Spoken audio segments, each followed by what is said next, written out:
दोस्तों, आपका भारत की भाषा विद संदीप भटनागर में बहुत बहुत स्वागत है। आज हम बात करेंगे कि इंडिया और यूएसए के रिलेशंस का बहुत इंपॉर्टेंट मंथ है ये मार्च 2025।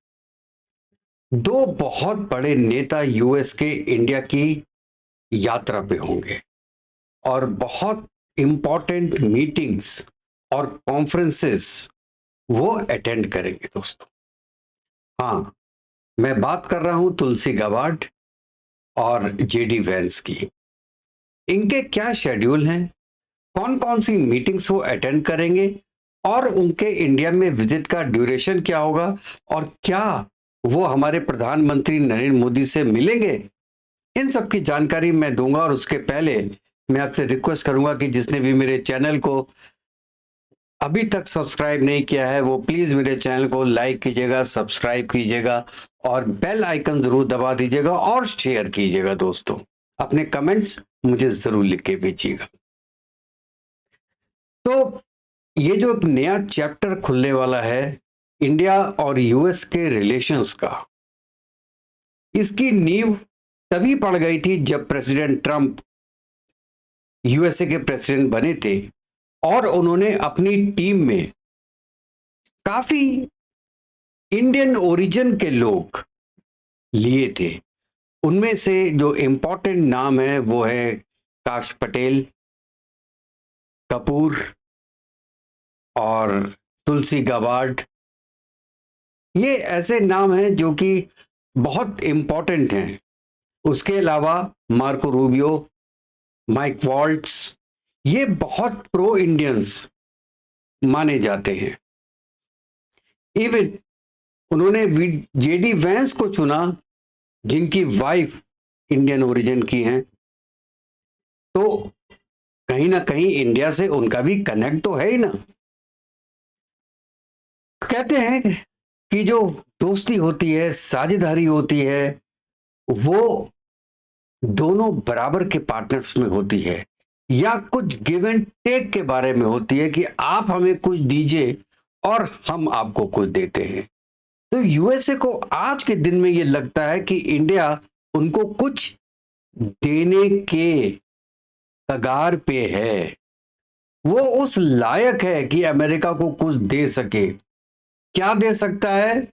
मैं कहता हूं आज के दिन में जो सबसे बड़ी चीज इंडिया जो यूएसए को दे सकता है मॉरल सपोर्ट।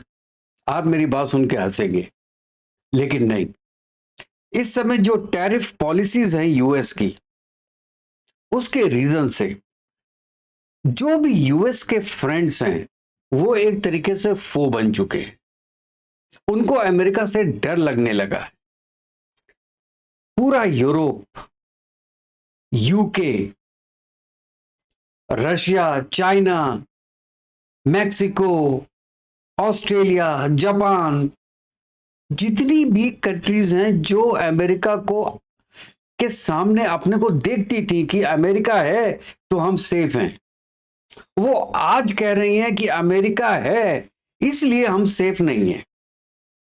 ऐसे में अमेरिका को एक ऐसे पार्टनर की जरूरत थी जो कि हर वक्त उनके साथ खड़ा रहे, और इसलिए वो इंडिया को एक निगाह से देख रहे हैं कि इंडिया क्योंकि न्यूट्रल रहता है तो एटलीस्ट किसी भी कंडीशन में इंडिया हमारे अगेंस्ट में नहीं जाएगा।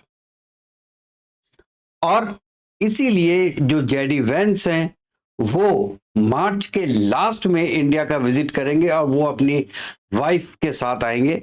अभी तक उनके प्रोग्राम के बारे में डिटेल्स में पता नहीं है और जैसे ही पता चलता है मैं उनके बारे में आपको बताऊंगा।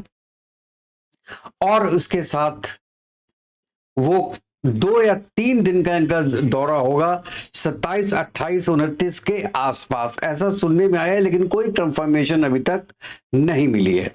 ऑल्दो जेडी वैंस और उनकी वाइफ एक बार मिल चुके हैं प्राइम मिनिस्टर मोदी से फ्रांस में। कुछ समय के लिए मीटिंग हुई थी जब उनके बच्चे भी उनके साथ थे और प्राइम मिनिस्टर मोदी ने उनको गिफ्ट्स, बच्चों को गिफ्ट्स भी दिए थे और इसके लिए जेडी वैंस ने थैंक्स पे किया था प्राइम मिनिस्टर मोदी का। तो दैट वाज वेरी इनफॉर्मल और छोटी सी एक मुलाकात थी। अब यहां पे आएंगे तो वो फिर एक ऑफिशियल विजिट में आएंगे, जिसमें नेचुरल है कि डिफेंस के बारे में डिस्कशन होगा, इकोनॉमी के बारे में डिस्कशन होगा, और ऑफ कोर्स टैरिफ के बारे में डिस्कशन होगा, और इंडिया इसमें काउंटर टेररिज्म जरूर ले आएगा। वो जरूर पाकिस्तान को बीच में लाएगा कि देखिए बॉर्डर में क्या हो रहा है। तो मतलब ये है कि दोनों साइड से डिस्कशंस इन सब चीजों पे ही होंगे, इकोनॉमिक्स पे और सिक्योरिटी पे। अच्छा, अब मैं जो एक प्रोग्राम कंफर्म हो गया है, मैं उसके बारे में आ रहा हूं कि तुलसी गाबार्ड का, ये है डायरेक्टर ऑफ नेशनल इंटेलिजेंस, और इंडिया में होने वाले जो बड़े हाई प्रोफाइल इंटेल चीफ्स की कॉन्फ्रेंस हो रही है वो उसमें शामिल होंगी।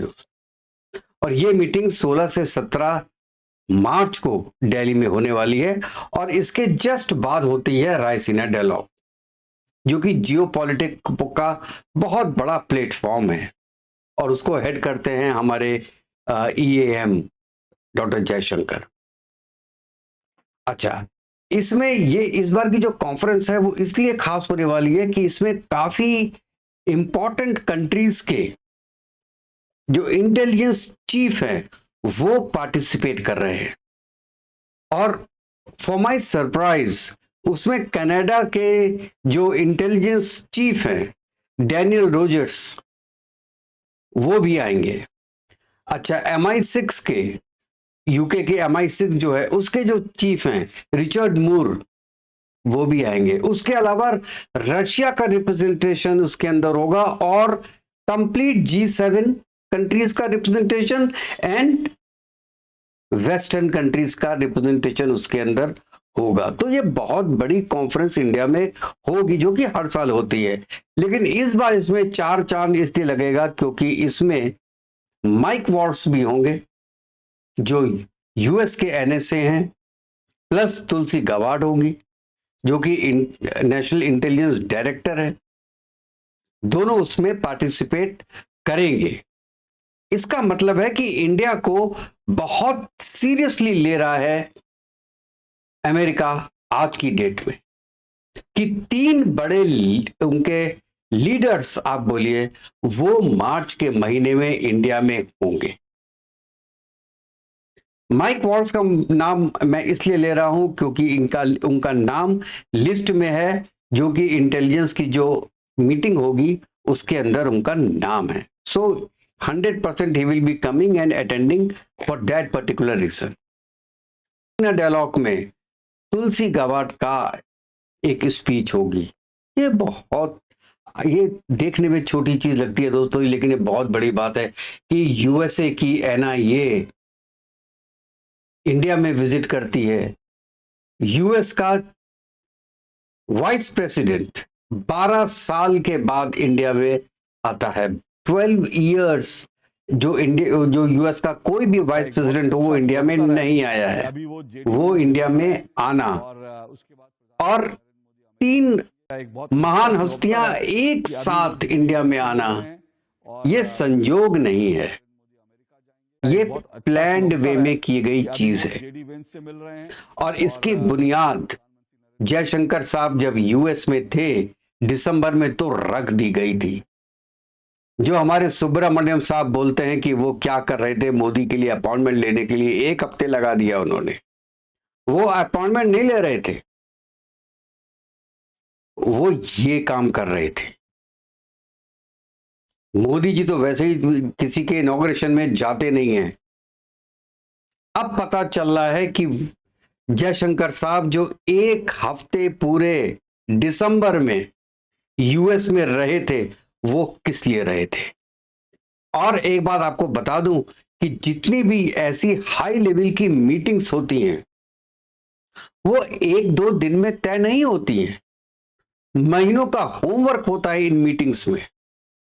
एक एक सेकंड टाइम वैल्यूएबल होता है, वो चाहे NIA हो, चाहे वो नेशनल सिक्योरिटी एडवाइजर्स हो, या US का वाइस प्रेसिडेंट हो, या हमारे प्राइम मिनिस्टर हों जिनके साथ इन दोनों की मीटिंग जरूर होगी। पूरे एजेंडा पॉइंट्स होते हैं, डिस्कशन पॉइंट्स होते हैं, हर लेवल पे एक बार डिस्कशन करके फाइनल टच देने के लिए दो बड़े बड़े लीडर्स आपस में बैठते हैं और इस लेवल पे अगर जो चीज डिसाइड होती है वो फाइनली फिर it will go to US president and prime minister Modi. तो ये बहुत हाई लेवल का डेलीगेशन है दोस्तों। This is not just another meeting. और उसके बाद मैंने जैसे बताया कि रायसीना डायलॉग में भी शी विल पार्टिसिपेट और उनका पूरा लेक्चरर है। और इस बार जो रायसीना डायलॉग का जो थीम है वो है नेविगेटिंग द न्यू नॉर्मल। जहां नई चुनौतियां और अफसर जितने मिलेंगे उन पे डिस्कशन होगा कि भाई जो नई नई चुनौतियां हमको आ रही हैं उन पे हमको क्या करना चाहिए, इस चीज पे विचार होगा और यही इस बात का थीम है। देखिए, इंडिया और यूएस के ये जो डिप्लोमेटिक विजिट्स हैं ये दिखाते हैं कि इंडिया और यूएस दोनों एक साथ मिलके एक अच्छा फ्यूचर बना सकते हैं। और मैं लास्ट में ये कहूंगा कि ये दौरे जो होते हैं वो सिर्फ एक मीटिंग्स नहीं होती बल्कि एक नए दौर की शुरुआत होती है। हमें अपने कमेंट्स में दोस्तों आप जरूर बताइएगा कि इंडिया यूएस जो कोलैबोरेशन है इसको आज की डेट में आप कैसे देखते हैं। अभी तक यूएस ने बोला है लेकिन टैरिफ अभी तक लगाए नहीं है। इवन व्हाइट हाउस की जो स्पोक्स पर्सन है उन्होंने भी बोला है, अभी तक लगाए नहीं है। शायद जो जेडी वेंस आ रहे हैं वो वही फाइनल डिस्कशन करने आ रहे होंगे कि आप हमें क्या देंगे और आप क्या लेंगे। और इसमें जैसे आपको पता होगा कि एक तरीके से टेस्ला और स्टारलिंक का इंडिया में कोलैबोरेशन हो चुका है। तो it may be the next big thing to be happen in India. उसके लिए इसके बारे में मैं एक अलग से प्रोग्राम करूंगा, इसलिए I will not discuss it in detail in this video. और लास्ट में बोलूंगा आप लोग दोस्तों हमारा ये वीडियो आपको कैसा लगा और अपने कमेंट जरूर दीजिएगा, जिससे कि और मैं ये कोशिश करता हूं कि ईच एंड एवरी कमेंट जो है मैं उसका आपको रिप्लाई करूं। और जैसे ही तुलसी गबार्ड और जेडी वेंस और माइक वॉल्ट्स की विजिट कंप्लीट होती है इंडिया में, मैं एक और वीडियो इस पे लेके आऊंगा। तब तक के लिए दोस्तों जय हिंद, जय भारत, वंदे मातरम।